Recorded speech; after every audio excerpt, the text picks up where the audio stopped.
বাংলাদেশে এই প্রথম অভিনব কায়দায় বাদাম ভেজে বিক্রি করতেছেন এই ভাই। প্রতিদিন সে ইচ্ছা করলে 200 কেজিরও বাদাম ভাজতে পারে এই মেশিনের সাহায্যে। নিজের বুদ্ধিমত্তাকে কাজে লাগিয়েই সে কিন্তু তৈরি করে ফেলেছেন এই মেশিন।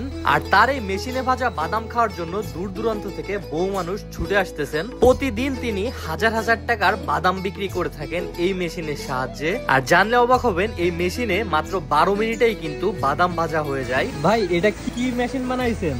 বাদাম ভাজা মেশিন। আমরা তো জানি যে বাদাম হাত দিয়ে ভাজে, তাই দেখতেছি মেশিন। আমি নিজে আপনার আবিষ্কার করছি। এই মেশিনে প্রতিদিন কত কেজি বাদাম ভাজা যায়? এই মেশিনে আপনার আমি ইচ্ছা করলে ডেইলি 200 কেজি বাদাম ভাজতে পারি। 200 কেজি? 200 কেজি। তা এই বুদ্ধিটা আসলে কিভাবে আসলো ভাই? আমি নিজে আপনার এই বেকারিতে গেছিলাম। বেকারিতে যেদিকে আপনার ওই যে ময়দার খামি করে, ওইটা দেখে এসে নিজে চটা দিয়ে বাড়ি একটা ফ্রেম করেছি। ফ্রেম করে নিজে বানাই নিয়েছি। খরচ কত হয়েছে? খরচ পড়েছে 22,000। 22,000 টাকায় এই মেশিন তৈরি করে ফেলছেন না? তাহলে তো এখন মানে দেখতেছি খুব সহজ হয়ে গেছে বাদাম বিক্রি করা।